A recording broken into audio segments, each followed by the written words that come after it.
2030 সালের মধ্যে পৃথিবী ধ্বংস। যুবকেরা, যখন দুনিয়া ফানা হয়ে যাবে, কুল্লু মান আলাইহা ফান, আছে না নাই?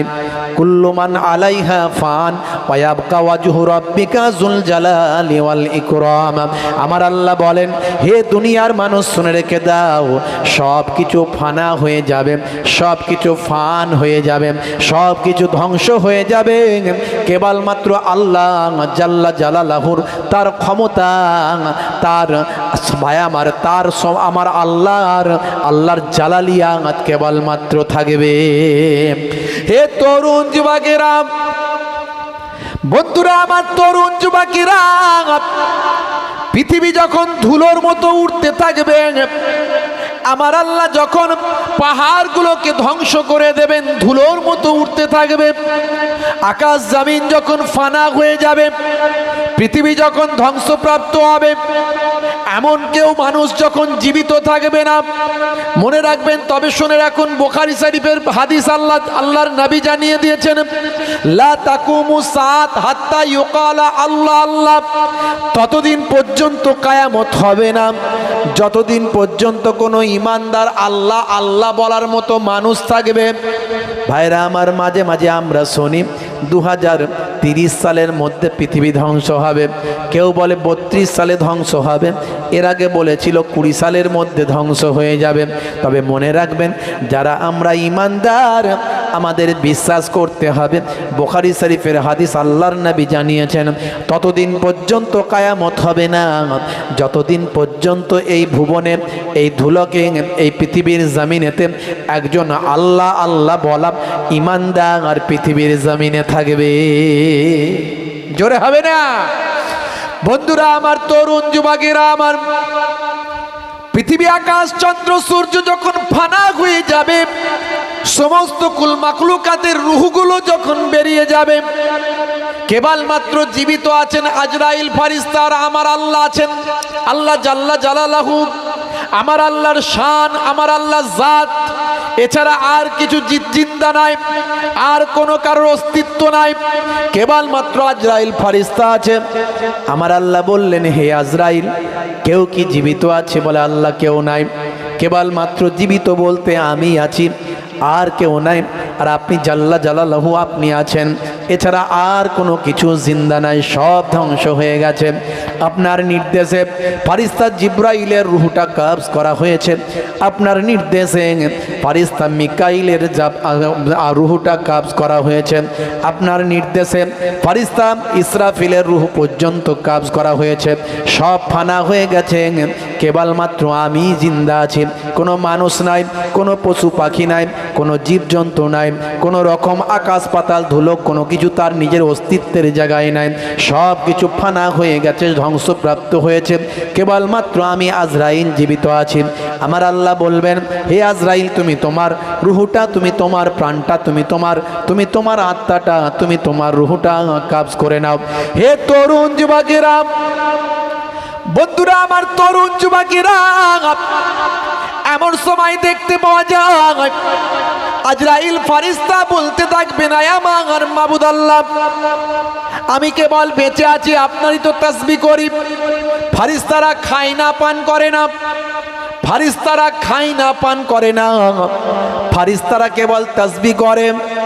যখন আমার আল্লাহ ফেরেশতাদের বলেছিলেন, হে দুনিয়ার মানুষ শুনে রেখে দাও, জেনে রেখে দাও বাবা, দুনিয়ার মানুষ শুনে রেখে দাও, ওয়াইজ ক্বালা রাব্বুকা লিল মালাইকাতি ইন্নী জাইলুন ফিল আরদি খলিফা ক্বালু আতাজআলু ফিহা মান ইউফসিদু ফিহা ওয়া ইউসফিকুদ দিমা ওয়া নাহনু নুসাব্বিহু বিহামদিকা ওয়া নুকদ্দিসু লাক ক্বালা ইন্নী আলামু মা লা তা'লামুন। ফেরেশতারা বলেছিল, নাহনু নুসাব্বিহু বিহামদিকা ওয়া নুকদ্দিসু লাক, হে আমার আল্লাহ, আমরাই তো আপনার তাসবিহ করি। ফেরেশতারা আল্লাহর তাসবিহ করে এবং প্রশংসা করতে থাকে। হে তরুণ যুবকেরা, ফেরেশতারা খায় না, পান করে না, ফেরেশতাদের তন্দ্রা নিদ্রা নাই, আরামাইশ তাদের নাই, সংসার পরিজন তাদের নাই, তাদের সন্তান নাই, ছেলে নাই, বিবি নাই, বাচ্চা নাই, তাদের কাজকর্ম অন্য কিছু নিজস্ব কাজকর্ম কিছু নাই, তারা কেবলমাত্র আল্লাহর নির্দেশে লেগে আছেন। তাদের সব কিছুই হলো আল্লাহর জিকির, আল্লাহর ইবাদত। হে তরুণ যুবকেরা, ফারিস্তা আজরাইল ছাড়া আর কেউ পৃথিবী কুল কায়নাতের ভিতরে নাই। ফারিস্তা আজরাইল ফারিস্তা আল্লাহকে বলবেন, আল্লাহ আর তো তোমার তাসবিহ করার কেউ নাই, কেবলমাত্র আমি যদি মারা যাই, আমি যদি ফানা হয়ে যাই, আল্লাহ তোমার তাসবিহ তো করার মতো কুল কায়নাতে আর কেউ থাকবে না। আচ্ছা আল্লাহ, তোমার হাবিবের নামটা তুমি তোমার কালেমার সঙ্গে জুড়েছ, তোমার হাবিবকে তুমি রাহমাতুল্লিল আলামিন বানিয়ে দিয়েছ, তোমার হাবিবের নামটা আজানের সঙ্গে জুড়ে দিয়েছ, তোমার হাবিবের নামটা সমস্ত আসমানি কিতাবে লিপিবদ্ধ করেছ, তোমার হাবিবের নামটা তুমি জান্নাতের দরজায় দরজায় লিখে দিয়েছ, তোমার হাবিবের নামটা তুমি আরশে আজিমে লিখে দিয়েছ, তোমার হাবিবের জিকিরটাও কি বন্ধ হয়ে যাবে? জিকরুন মানে হলো স্মরণ করা। ফারিস্তা আজরাইল আলাইহিস সালাম বলবেন, আমি শেষ হওয়ার সঙ্গে সঙ্গে তোমার জিকির করার মতো আর কেউ থাকবে না, কিন্তু তোমার হাবিবের জিকির করার কি আর কেউ থাকবে না। আমার আল্লাহ বলবেন, আজরাইল, ও আজরাইল শুনে রেখে দাও, আমার জিকির করার কেউ থাকবে না, কিন্তু আমার হাবিবের জিকির করার জন্য আমি আল্লাহ স্বয়ং আছি। জোরে হবে না? জোরে হবে না? দয়ার নবীকে আল্লাহ কত ভালোবাসেন। সেই কালেমা থেকে দয়ার নবীর নাম বাদ দেওয়ার অনেকে চক্রান্ত করে। মনে রাখবেন, সে কালেমার ওজন কিন্তু বিশাল। এই কালেমা শরীফের জিকির করবেন, কালেমা শরীফ পড়বেন, কালেমা শরীফের জিকির করবেন। ভাইরা আমার, তরুণ যুবকেরা আমার আল্লাহ কোরআন মাজিদের মধ্যে জানিয়ে দিয়েছেন, ইয়া আইয়ুহাল্লাযীনা আমানু, ইয়া আইয়ুহাল্লাযীনা আমানু, হে বিশ্বাসী বান্দারা, উযকুরুল্লাহ যিকরান কাসীরা, তোমরা বেশি বেশি আল্লাহর জিকির করো। বন্ধুরা আমার, আজকে আমরা সেই জিকিরের মাহফিলে উপস্থিত হয়েছি। একটু স্মরণ করব আল্লাহকে, একটু স্মরণ করব আল্লাহর প্রিয় হাবিব সাল্লাল্লাহু আলাইহি ওয়াসাল্লাম, দয়ার নবীকে স্মরণ করব। দয়ার নবীকে কিভাবে স্মরণ করব? দয়ার নবীর মিলাদ, বেলাদাত, তার কারনামা, তার সুন্নাত, আল্লাহকে কি করে স্মরণ করব? আল্লাহর জিকির, আল্লাহর ইবাদত, আল্লাহর হুকুম, আল্লাহর নির্দেশকে মান্যতা করতে হবে, এইভাবে আল্লাহকে স্মরণ করব। জিকরুন মানে হলো স্মরণ করা। বাপেরা আমার, আজকে সওয়াব রেসানির মাহফিল, আজকে সেই সওয়াব রেসানির মাহফিল, কিছু সময়ের জন্য আলোচনা করে একটু দোয়া। বন্ধুরা আমার, তরুণ যুবকেরা আমার, আজকে আমরা মুসলমান, আমার আপনার বাপ মুসলমান, দাদু মুসলমান, নানা মুসলমান, আত্মীয় স্বজনগুলো হলো মুসলমান, আমরা কালেমার ঘরের সন্তান। তারপরে অনেক মুসলমান কিন্তু নামাজ পড়ে না, কথা ঠিক না ভুল? অনেক মুসলমান কিন্তু অন্যায় কাজে লিপ্ত আছে, কথা ঠিক না ভুল? তারা সুদখোর, জেনাখোর, ব্যভিচারখোর, তারা বাবা হারাম খাদ্য খায়, তারা বাবা অন্যায় পথে জীবন যাপন করে, তারা ঘুষ নেয়। ভাই আমার, মুসলমানের ছেলে তাস খেলে, জুয়া খেলে, মুসলমানের ছেলে ওজনে ঠকায়, জমির আলটা ছেটে ছেটে বাড়ায়, মানুষকে কষ্ট দেয়, পিতামাতার অবাধ্য, পিতামাতাকে সহ্য করতে পারে না, পিতামাতার সঙ্গে খারাপ ব্যবহার করে, পরিবার আত্মীয় স্বজনের সঙ্গে খারাপ ব্যবহার করে, অহংকার তাকাব্বরি নিয়ে চলে। মনে রাখবেন বাবা, আল্লাহর নবী বলেছেন, তোমরা একে অপরের ভাই হও, মানুষের মতো মানুষ হয়ে যাও।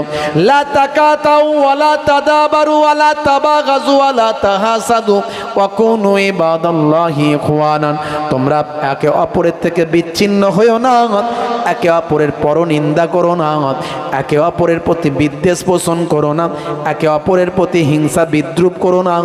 আল্লাহর বান্দারা একে অপরের ভাই হয়ে যাও। লা তাকাতাউ, তোমরা একে অপরের থেকে বিচ্ছিন্ন হইও না। ওয়ালা তাদাবারু ওয়ালা তাবাগাজু ওয়ালা তাহাসাদু ওয়া কুনু ইবাদাল্লাহি ইখওয়ানান, একে অপরের থেকে বিচ্ছিন্ন হইও না, পরনিন্দা করো না, বিদ্বেষ পোষণ করো না, একে অপরের প্রতি হিংসা করো না। আল্লাহর বান্দারা একে অপরের ভাই হয়ে যাও। আজকে মুসলমান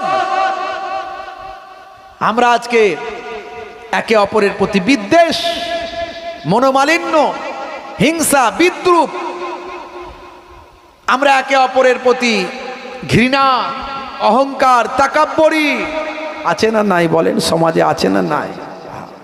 এগুলো আমাদের ত্যাগ করতে হবে। বন্ধুরা আমার, তরুণ যুবকেরা আমার, হে আমার মুরব্বিয়ানেরা,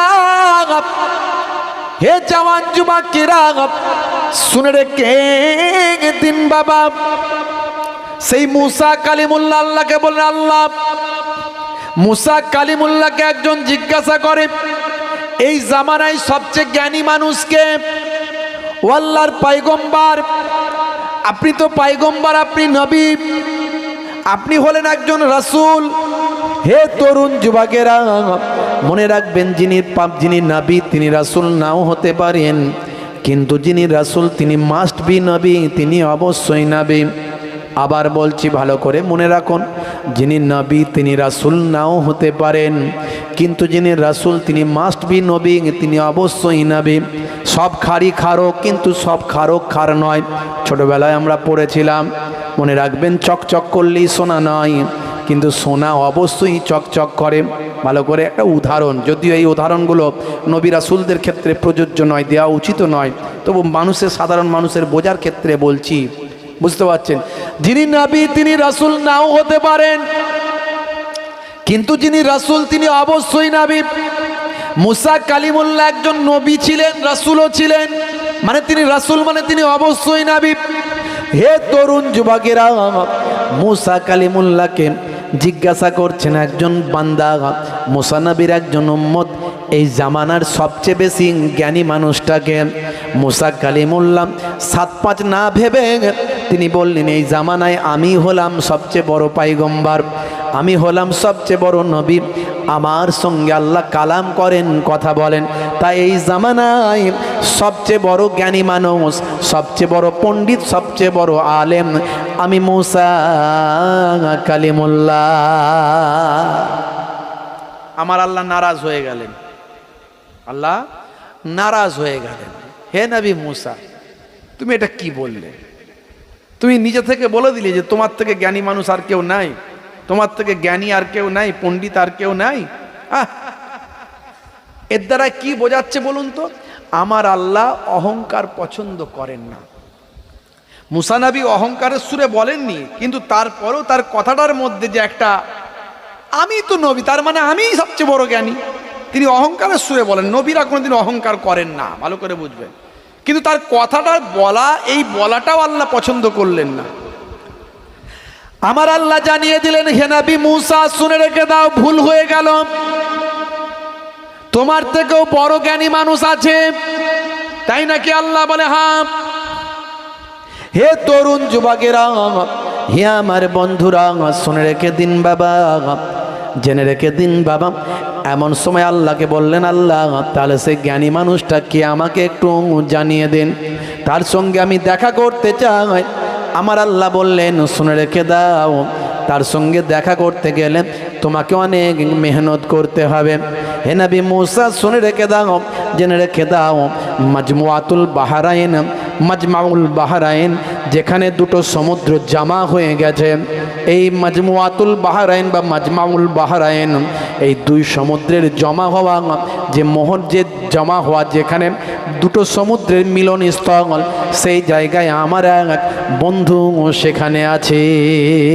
ওই বন্ধুই হলো সবচেয়ে বড় জ্ঞানী মানুষ। বন্ধুরা আমার, তরুণ যুবকেরা আমার, হে আমার মুরব্বিয়ানেরা, মুসা কালিমুল্লাহ বললেন, আল্লাহ তাহলে কেমন ভাবে মুলাকাত করব, তার সঙ্গে দেখা করব কেমন করে?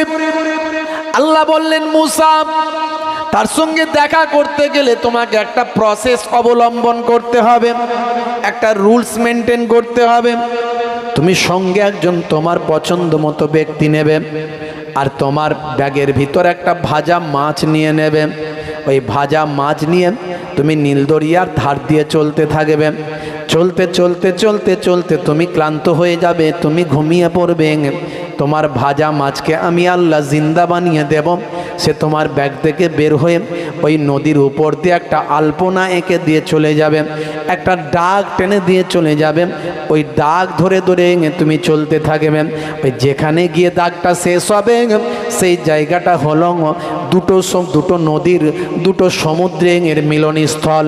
ওই মিলনস্থলে দেখতে পাবে একজন জুব্বাওয়ালা, একজন সুফি মানুষ আল্লাহর ইবাদতে মাশগুল আছেন। ওই মানুষটাকে যখন গিয়ে পৌঁছাবেন, সাধারণ তিনি কোনো মানুষ নন, তিনি হলেন আমার বন্ধু হযরতে খিজির আলাইহিস সালাম। জোরে হবে না? জোরে হবে না? আমার আল্লাহ সামান্য কথাও মুসা নবী সহ্য করলেন না। ইন্নাল্লাহা লা ইউহিব্বুল মুতাকাব্বিরিন, আমার আল্লাহ তাকাব্বুর করাকে পছন্দ করেন না। তাকাব্বুর মানুষকে ধ্বংস করে দেয়, অহংকার মানুষকে ধ্বংস করে দেয়। আছে না নাই? এলেমের অহংকার, আমি বিরাট বড় আলেম, কথায় কথায় আমার মতো আলেম নাই। এই যে বক্তা বক্তব্যের মাঝখানে ফুটিয়ে দিচ্ছে আমার মতো আলেম নাই, এটা বলার প্রয়োজন নাই। আল্লাহ তোমাকে সে এলেম যদি দান করেন, সে এলেম যদি মানুষের উপকারে লাগে, তোমাকে বলতে হবে না, মানুষের কানে কানে নাকে নাকে আল্লাহ তোমার খুশবু পৌঁছে দেবেন। বসিরাট আল্লামা হুজুরকে আল্লাহ এত বড় আলেম করেছিলেন, তাকে বলতে হয়নি, তাকে আমার আল্লাহ বাহারুল উলুম বানিয়েছিলেন। সারা বিশ্বের মানুষ জানে বসিরাট আল্লামা হুজুর কত বড় আলেম। মেজলা হুজুর পীর কেবলাকে আল্লাহ এত বড় আলেম করেছিলেন। হে তরুণ যুবকেরা, 1000-এরও বেশি কিতাব তিনি রচনা করেছেন। ভাইরা আমার, তাকে বলতে হয়নি আমি এত বড় আলেম, কিন্তু মানুষের নাকে নাকে আল্লাহ খবর পৌঁছেছেন, মানুষের কানে কানে আল্লাহ খবর পৌঁছে দিয়েছেন, বাহারুল উলুম বানিয়েছিলেন।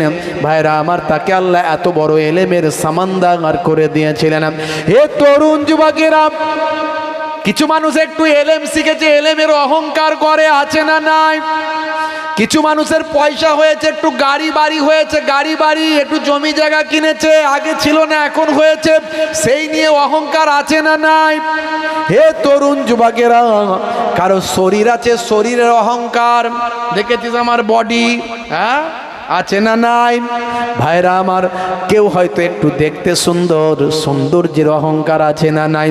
ভাইরা আমার, মনে রাখবেন আল্লাহর কোরআনের নির্দেশ, অহংকারীকে আমার আল্লাহ পছন্দ করেন না। তোমার আজিজি ইনকেসারি তুমি দেখাও, তুমি কিছু নও এটা বলে দাও, তুমি সামান্য কিছু বলে নিজেকে প্রমাণ করো, তুমি নিজেকে বিলিয়ে দাও সমাজের মানুষের কাছে, আমি আল্লাহ তোমার ইজ্জত সকলের উপরে দান করে দেব। কবি কবির ভাষায় সুন্দর একটা উদাহরণ দিয়েছেন। হে তরুণ যুবকেরা, হে আমার বন্ধুরা, শুনে রেখে দিন বাবা, আকাশ থেকে এক বিন্দু পানি পড়ছে। কবি কবির ভাষায় বলেছে, আমি সেটা ব্যাখ্যা করে বলে দিচ্ছি। আকাশ থেকে এক বিন্দু পানি পড়ছে, পানিটা পড়ছে কোথায়? মহাসমুদ্রের উপরে পানিটা পড়ছে। পানি যখন পড়ছে, পানি তখন আল্লাহকে বলছে, আল্লাহ তুমি আমি এক বিন্দু পানিকে ফেলছো তো ফেলছো, মহাসমুদ্রের উপরে ফেলছো, এই মহাসমুদ্রের উপরে আমি এক বিন্দু পানি, আমার কোনো মূল্য নাই।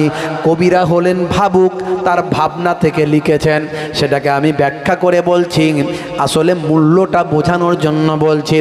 এমন সময় আল্লাহ বললেন, হে এক বিন্দু পানি, তুমি নিজের আমিত্ব মিটিয়ে দিয়েছ, তুমি কিছু নও বলেছ, তুমি তোমার নিজের অস্তিত্বকে বিলীন করেছ, তুমি নিজে তোমার ত্যাগ স্বীকার করেছ, তুমি আমি নাও আমি কিছু নয় বলে তুমি মন্তব্য করেছ, তুমি নিজের ইজ্জত সম্মানকে নষ্ট করে তুমি বলেছ আমি কিছু নয়, অর্থাৎ তুমি তোমার আমিত্বকে নষ্ট করেছ।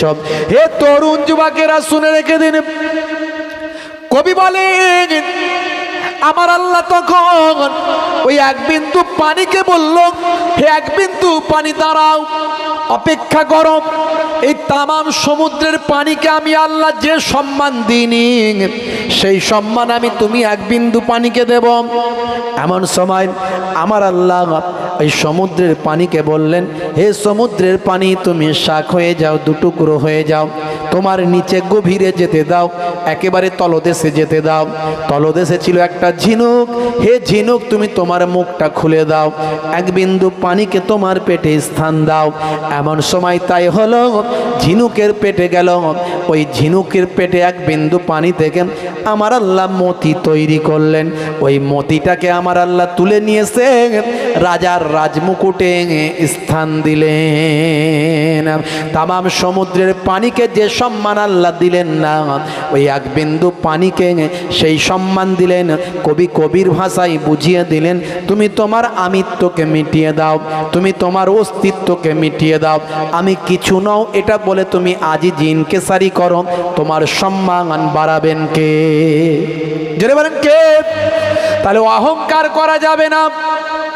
মনে রাখবেন, এই যে হাজিরা হজে যাচ্ছেন, তাদের গোনা সব আল্লাহ মাফ করে দেন। কথা ঠিক না বল? কথা ঠিক না বল?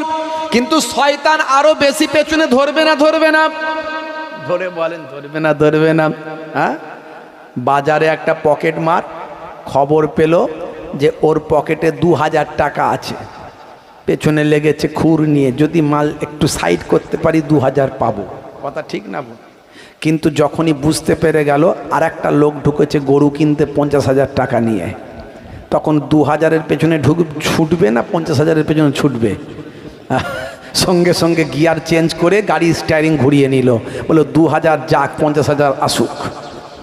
মার খেলে এর কাছেও ধরা পড়লে মার খাবো, ওর কাছে খেলে না একটু বেশি খাবো। আর যদি মাল কাটতে পারি, এর কাছে 2000, ওর কাছে 50,000। কথা ঠিক না ভুল? তাহলে শয়তান আমাদের মতো সাধারণ মানুষের নামাজ রোজাকে নষ্ট করে কিছু গোনা থেকে আমাদেরকে কি করছে? কিছু আমাদেরকে পথভ্রষ্ট করছে। কিন্তু যখন হজে যাচ্ছে, শয়তান জানে এ একেবারে ছক্কা মারতে যাচ্ছে, মানে যা জীবনে যা করেছে আল্লাহ বলেছেন যে সমস্ত গোনা মাফ হয়ে যাবে। তাহলে ওকে আমাকে আগে ধরতে হবে। শয়তানও কি করেছে? ছোটোখাটো ছেড়ে দিয়ে বড়টাকে ধরার চেষ্টা। কথা ঠিক না ভুল? এই জন্য দেখবেন যারা হজে যায় রাগ বেশি বেড়ে যায়। কথা ঠিক না ভুল? দেখবেন হজে গেলে রাগ বেড়ে যায়, অল্পতেই রেগে যায়, সেন্টিমেন্টাল হয়ে যায়। সামান্য কিছু, ও ভালো সিটটা পেলাম, আমি পেলাম না, ওকে ভালো বাসনে দিয়েছে খেতে, আমাকে দিল না, সামান্য ব্যাপার নিয়ে ঝগড়া করে। হাজি সাহেবরা করে ফেলে, দেখবেন খুব মুশকিল। হ্যাঁ, ওকে ভালো বেডে শুতে দিয়েছে, আমাকে দিল না। ওকে যে রুমটাই থাকতে দিয়েছে ওতে 3 জন আছে, আর আমার রুমেতে 5 জন। কেসটা বুঝতে পারছেন তো? শয়তান কিন্তু পেছনে লেগে যায়।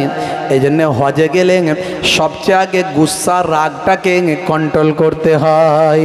হে তরুণ যুবকেরা, সবচেয়ে আগে যদি মনে করেন আপনি রাগকে কন্ট্রোল করতে পেরেছেন, তার মানে হজ কিন্তু আপনার ফায়দা হচ্ছে, হজ কিন্তু আপনার কবুলের দিকে যাচ্ছে।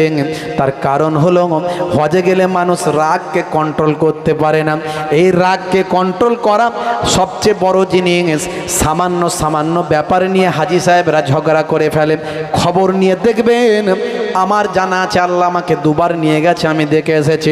ভাই আমার সামান্য খাওয়া নিয়ে, শোয়া নিয়ে, বসা নিয়ে, চলা নিয়ে, ফেরা নিয়ে, যাওয়া নিয়ে, এদিকে যাওয়া ওদিকে যাওয়া নিয়ে, কেনাকাটা এটা ওটা নিয়ে নিজেদের মধ্যে ঝগড়া করে ফেলে সামান্য ব্যাপার নিয়ে, মানে রাগ বেশি।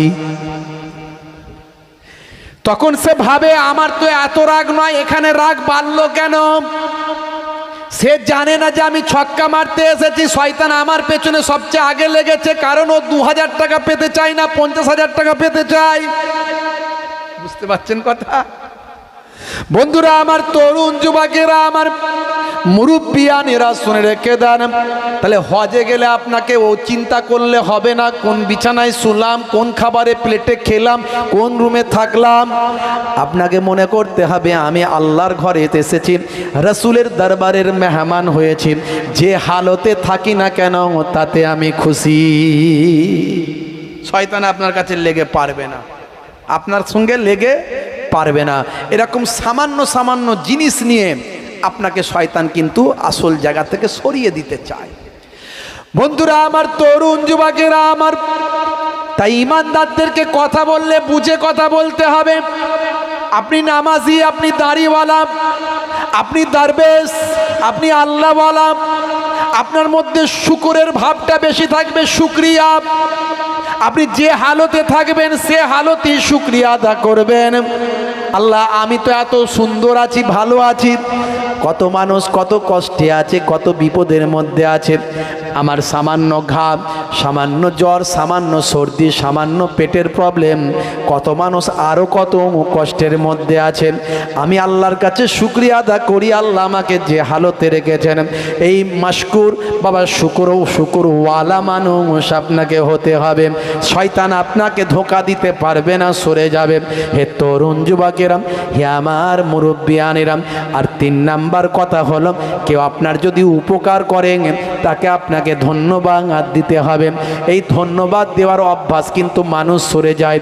ভাইরা আমার, লা ইয়াজকুরুল্লাহ লা ইয়াজকুরুন নাস, যে মানুষের প্রশংসা করতে পারে না, মানুষকে থ্যাঙ্কস দিতে পারে না, সে আল্লাহকে কি করে থ্যাঙ্কস দেবে, ধন্যবাদ দেবে? হে তরুণ যুবকেরা, হে আমার বন্ধুরা, হে আমার মুরব্বিয়ানেরা, শুনে রেখে দিন বাবা। তাহলে এই ছোটখাটো বিষয়গুলো আমাদের গুরুত্ব দিতে হবে। অহংকার, হিংসা, বিদ্বেষ, আমাদের চগলখড়ি, এর কথা ওকে লাগানো, ওর কথা তাকে লাগানো আছে না নাই? চায়ের দোকানে বসে বসে দেখবেন রদ দেখা কলা বেচা আছে না নাই? এ খারাপ, ও খারাপ, সে খারাপ, শুধু আমি একা ভালো, নাকি কি জি? শুধু আমি একা ভালো, সারা দুনিয়ার লোক খারাপ আর আমি একা ভালো? হ্যাঁ,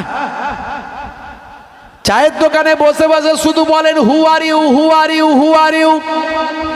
একবারও কি বলছেন who am I, who am I, who am I, আমি কে, আমি কে? নিজের বিচার কি করছেন? ছোট্টবেলা থেকে আপনি কবে থেকে নামাজ শুরু করেছেন, কত অন্যায় করেছেন, কত পাপ করেছেন, কত গীবত করেছেন, কত অপরাধ করেছেন, এসব কথা আমরা চিন্তা না করে অপরের গীবত চগলখড়ি করি। হে তরুণ যুবকেরা, এগুলো করা থেকে বাঁচতে হবে। শয়তান কিন্তু ইমানদার নামাজিদের এক্ষেত্রে আল্লাহর পথ থেকে সরিয়ে দেয়, ইমানদারের পথ থেকে সরিয়ে দেয়। ভাই আমার, নামাজও পড়ছে, চগলখড়িও করছে, নামাজও পড়ছে, দাড়ি রেখেছে, ইমানদার আল্লাহওয়ালা, ভালো ভালো কাজ করে, আবার ভাই আমার হিংসা করে, বিদ্বেষ করেন, ভাই আমার গীবত শিকায়েত করেন। আল্লাহর নবী বলেন বেশিরভাগ কবরের আযাব হয় 2টো কারণে। সেটা হলো লা ইয়াস্তানজিউ আনিল বাউল, পেচ্ছাপ করে পবিত্র হয় না, আর 2 নাম্বার হলো ওয়ায়ামসি বিন নামিমা, আর চগলখড়ি করেন। এর কথা ওকে বলে, তার কথা তাকে বলেন। এই 2টো কারণে বেশিরভাগ কবরের আযাব হয়। বন্ধুরা আমার, তরুণ যুবকেরা আমার, হে আমার মুরব্বিয়ানেরা, হে জওয়ান যুবকেরা, শুনে রেখে দিন বাবা। যদি আপনি ইসলাম মানেন, আপনি সুন্দরভাবে জীবন যাপন করতে পারবেন। আপনি যদি রাসূলের দ্বীন মানেন, আপনি একজন সাচ্চা মুসলমান হতে পারবেন। এর আগে আমি অনেক বলেছি, নামাজ পড়বেন, নামাজের মধ্যে সুন্দর ব্যায়াম আছে, কিন্তু ব্যায়াম মনে করে নামাজ পড়লে আপনার নামাজ হবে না, আপনার আল্লাহর দরবারে সেই নামাজের হকটা কবুল হবে না। কিন্তু আপনি নামাজটা পড়বেন আল্লাহর হুকুম মনে করে, আল্লাহর নির্দেশ মনে করে নামাজটা আপনি পড়বেন, তার ভিতরই আপনার অটোমেটিক একটা সুন্দর ব্যায়াম হয়ে যাবে। আমি মাঝে মাঝে নামাজ পড়তে পড়তে কল্পনা করি, যত ভাই আমার যারা যোগ ব্যায়াম নিয়ে গবেষণা করেন, যারা ভাই আমার বিকালে বা সকালে মর্নিং ওয়ার্ক করেন, তারা যে যে কাজগুলো করেন, ভাই আমার ব্যায়ামগুলো করেন, ভালো করে গবেষণা করে দেখবেন আপনার নামাজের মধ্যে আমার আল্লাহ সব কটা ব্যায়াম সুন্দর করে দিয়ে দিয়েছেন। হে তরুণ যুবকেরা, ইসলামের মধ্যে যে মডার্নিজম আছে, ইসলামের মধ্যে যে আধুনিকতা আছে আপনি প্রত্যেকটা পদক্ষেপে লক্ষ্য করবেন। আমরা মুসলমান ইসলাম নিয়ে অত গবেষণা করি না, তাই বুঝতে পারি না। হে তরুণ যুবকেরা, বড় বড় ওয়াতার পণ্ডিতের আজকে গবেষণা করে তারা বিশ্বনবীর শিষ্য হয়েছে। আল্লাহর নবী আল্লাহর রাসূল জানিয়ে দিলেন পেচ্ছাপ করে পবিত্র না হওয়ার কারণে কবরে আযাব হয়। স্বাস্থ্য বিশেষজ্ঞরা বলছেন পেচ্ছাপ করে পবিত্র হওয়া স্বাস্থ্যের জন্য উপকার। 1450 বছর আগে বিশ্বনবী যা বললেন আজকের বিজ্ঞানীরা স্বাস্থ্য বিশেষজ্ঞরা মেনে নিতে বাধ্য হলো। ইউরিনটা তারা বলছে পেচ্ছাপটা হলো শরীরের বজ্র তরল, এর মধ্যে জীবাণু থাকতে পারে, তাই মেডিকেল সায়েন্সে ডাক্তারেরা ইউরিন টেস্ট লিখে দেয়, প্যাথোলজিতে টেস্ট করা হয়। এই ইউরিন যারা যদি শরীরের পোশাকে লাগতে থাকে সেখান থেকে জীবাণু ভাইরাস তৈরি হয়, স্বাস্থ্যের জন্য ক্ষতিকর হয়।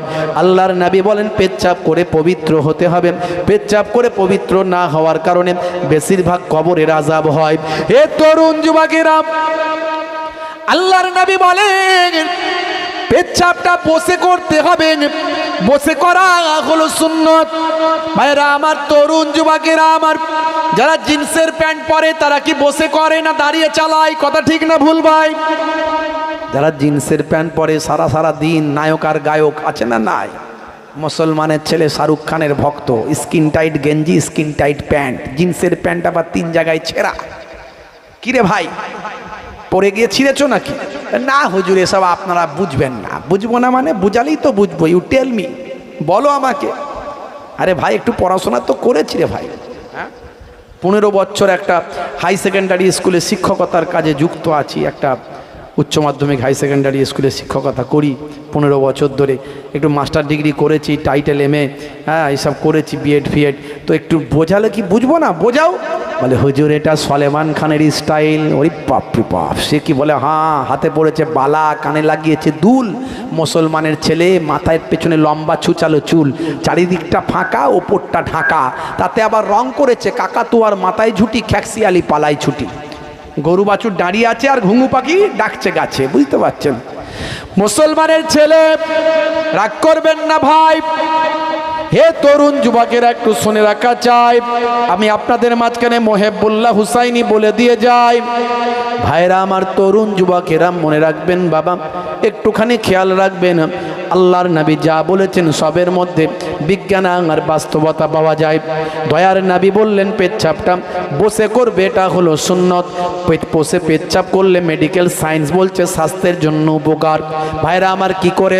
মেডিকেল সায়েন্স বলছে বসে যখন পেচ্ছাপ করা হয় আমাদের ইউরিনাল ড্রামেতে প্রেসার পড়ে, সারা শরীরের ওয়েটটা ইউরিনাল ড্রামে পড়ার পরে সমস্ত ইউরিনটা ফ্লুয়েন্ট ক্লিয়ার হয়ে যায়। হে তরুণ যুবকেরা, আর যারা দাঁড়িয়ে দাঁড়িয়ে চালায় কয়েক ফোঁটা ইউরিন ড্রামের ভিতর রয়ে যায়, তার কারণ শরীরের প্রেসারটা তাদের থাকে না। এই প্রেসার না থাকার কারণে কয়েক ফোঁটা ইউরিন ড্রামে থাকতে থাকতে দীর্ঘদিন ধরে জমতে জমতে ইউরিনাল ড্রামে ভাই আমার ওই পেচ্ছাপের থলিতে পাথর তৈরি হয়। আজকের স্বাস্থ্য বিশেষজ্ঞরা বলছেন নবী বসে পেচ্ছাপের কথা বলেছেন, এটা স্বাস্থ্যের জন্য উপকার। জোরে হবে না? আমি অনেক উদাহরণ দিয়েছি, আর নয়, বেশি উদাহরণ দেব না। এরকম অসংখ্য উদাহরণ দিয়েছি। ইসলাম ভার্সেস বিজ্ঞান আমি অনেক কম্পেয়ার করে দেখিয়েছি, একটার দুটো নয়, কয়েকশো দেখাতে পারি আল্লাহর রহমতে। আমি আরেকটা আপনাদের মাঝখানে বলে দিয়ে যাই, কোরআন মাজিদ খুলুন। কোরআন মাজিদ খুললে আপনি পাবেন আমার আল্লাহ কোরআন মাজিদে বলছেন ওয়াল জিবালা আওতাদা, আমি আল্লাহ তাআলা পাহাড়গুলোকে পেরেকের মতো গেড়ে দিয়েছি। জোরে হবে না? জোরে হবে না? এই যে কাঞ্চনজঙ্ঘা দেখছেন, হিমালয় দেখছেন আপনারা, হ্যাঁ, আরো বড় বড় পাহাড় আপনারা দেখছেন। দার্জিলিংয়ে যাবেন, গ্যাংটকে যাবেন, পেলিংয়ে যাবেন, ভাই আমার আমাদের দেশেই তো কত পাবেন। তারপরে তো নেপালে চলে যাবেন, কাঞ্চনজঙ্ঘা দেখতে পাবেন। আমাদের এখান থেকেও দেখা যায়, পেলিং টেলিং থেকে আর ওই আপনার এর থেকে দেখা যায়। হে তরুণ যুবকেরা,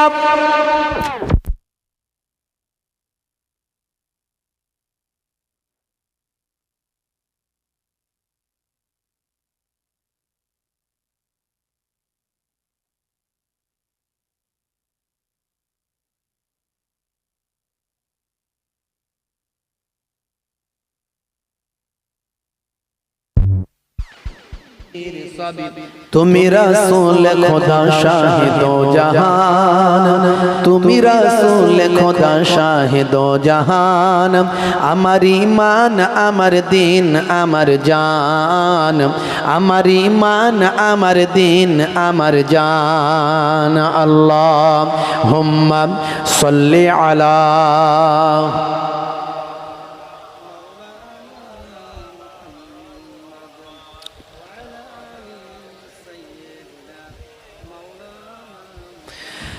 যে কথা বলছিলাম বাপেরা আমার, আপনি দার্জিলিং এ যাবেন, পাহাড় দেখবেন। আমার আল্লাহ 1450 বছর আগে কোরআন মাজিদে বললেন পাহাড়গুলোকে আমি আল্লাহ পেরেকের মতো গেড়ে দিয়েছি। আচ্ছা বলেন তো দেখি, পেরেকের ওপর দিকে বেশি থাকে না নিচের দিকে বেশি যায়? জোরে বলেন, জোরে বলেন। পেরেকের ওপর দিকে বেশি থাকে না নিচের দিকে বেশি যায়? নিচের দিকে বেশি যায়। 1450 বছর আগে আমার আল্লাহ বললেন অল জেবালা আওতাদা, পাহাড়গুলোকে আমি আল্লাহ পেরেকের মতো গেঁড়ে দিয়েছি। আজকের বিশেষজ্ঞরা বলছেন, ভূ প্রকৃতির ভাই আমার যারা বিজ্ঞানী সায়েন্টিস্ট যারা আছেন তারা গবেষণা করে বলছেন, তারা বলছেন হে দুনিয়ার মানুষ শুনে রেখে দাও যে পাহাড়গুলো আমরা দেখছি, পাহাড়গুলো মাটির ওপরে যতটা দেখছি, যতটা পাহাড়গুলো মাটির ওপরে আমরা দেখতে পাই তার 90% মাটির নিচে আছে। আজকের গবেষণায় যেটা প্রমাণ হলো 1450 বছর আগে আমার আল্লাহ কোরআন মাজিদে সেটা জানিয়ে দেয়। জোরে হবে না বন্ধুরা আমার, তরুণ যুবকেরা আমার, এইসব উদাহরণগুলো মাঝে মাঝে দিয়ে দিচ্ছি। তার কারণটা কি? তার কারণটা হলো কোরআন মাজিদ যে সত্য, আমার আল্লাহ যে সত্য, দয়ার নবী যে সত্য, আপনাকে মানতে হবে। আজকে কেসিয়া স্কেলে টাইসন, গ্যারি মিলার, জেনিফার, হে তরুণ যুবকেরা, গোল্ড ডেভিড থেকে মিস্টার রিচমন্ড পর্যন্ত, পৃথিবী বিখ্যাত মানুষ মিস্টার ডিউ ডেভিস পর্যন্ত, হে তরুণ যুবকেরা, তারা আজকে বিশ্ব নবীর শিষ্য হয়েছেন। তাদের বাপ 14 পুরুষ বাবা কালেমা পড়েনি, কিন্তু তারা কালেমা পড়ে বিশ্ব নবীর তারা শিষ্য হয়েছেন। পৃথিবী বিখ্যাত বিখ্যাত সেলিব্রিটি যাদের নাম জানেন, মঈন আলী খানের নাম শুনেছেন, পৃথিবী বিখ্যাত একজন ক্রিকেটার। হে তরুণ যুবকেরা, ইংল্যান্ডের বিখ্যাত একজন ক্রিকেটারের নাম হলো হাসিম আমলা, অলরাউন্ডার ক্রিকেটার নাম হলো হাসিম আমলা, নাম শুনেছেন বাবা? হে তরুণ যুবকেরা, হে আমার মুরব্বিয়ানেরা, মেসুত ওয়াজিলের নাম শুনেছেন বাবা? বন্ধুরা আমার, এরা পৃথিবী বিখ্যাত বিখ্যাত এক একজন ক্রিকেটার। হে তরুণ যুবকেরা, এই যে কয়েকদিন আগে দেখলেন মুর্শিদাবাদে, হে তরুণ যুবকেরা, বহরমপুরে বিধানসভায় ভাই আমার লোকসভার প্রার্থী হয়েছেন ভাই আমার ইউসুফ পাঠান। ইউসুফ পাঠান তিনি, আমি তার পক্ষে বিপক্ষে পলিটিক্যালভাবে কথা বলছি না, কিন্তু তিনি যখন নামাজের টাইম হয়েছে নামাজটা তিনি আদায় করছেন। হে তরুণ যুবকেরা, এরা হলো সেলিব্রিটি। এরপরেও তারা, মঈন আলী খানকে আপনি দেখলে দেখবেন 5 ওয়াক্ত নামাজি, হাসিম আমলাকে দেখলে দেখবেন 5 ওয়াক্ত নামাজি, মেসুত ওয়াজিলকে দেখলে দেখবেন 5 ওয়াক্ত নামাজি। এরকম কতজনের কথা বলবো আমি, নায়ক গায়ক খেলোয়াড় প্লেয়ার, তারা আজকে আল্লাহ চিনল, নবী চিনল। তার কারণ তারা বুঝতে পারলো ইসলাম সত্য, কোরআন সত্য, নবী সত্য, নামাজ সত্য। নামাজের মধ্যে ভাই আমার, নামাজের মধ্যে সায়েন্স আছে, দাড়ির মধ্যে সায়েন্স আছে, নবী যে সুন্নতগুলো শিখিয়েছেন তার মধ্যে সায়েন্স আছে। ডান দিকে কাত হয়ে ঘুমাবেন, আপনার মধ্যে আপনি বিজ্ঞান পাবেন, সায়েন্স পাবেন।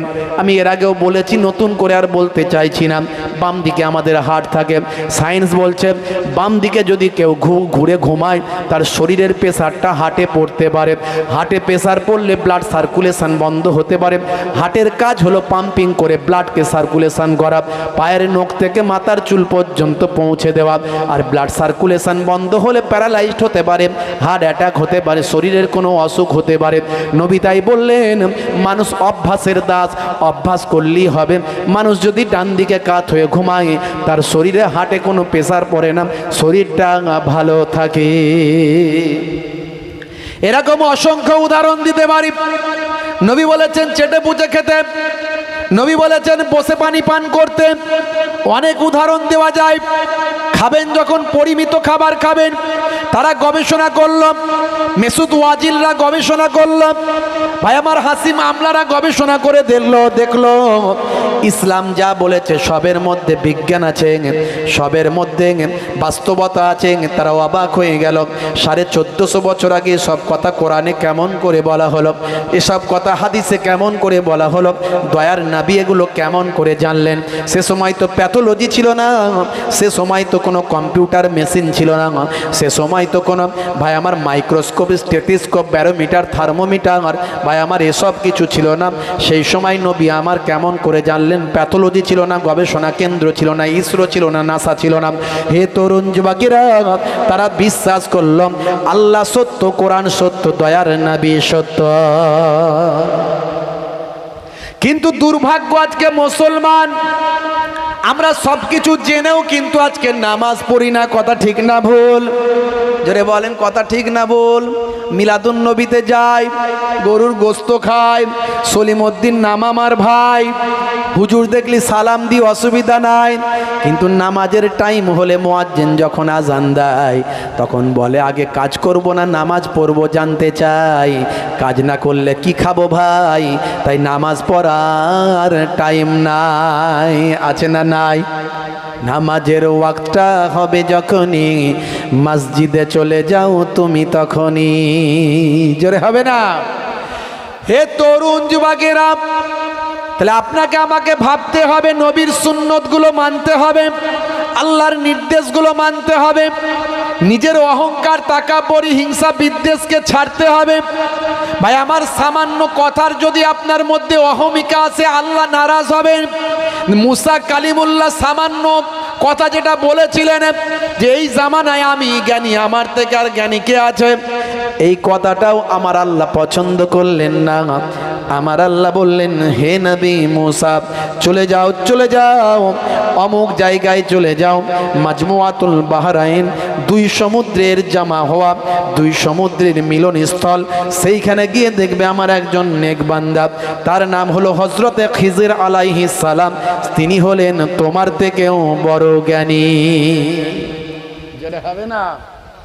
আর জোরে হবে না? এই কষ্ট হচ্ছে আপনাদের? যারা বলেন কষ্ট হচ্ছে, হবে না, একটু শেষ করে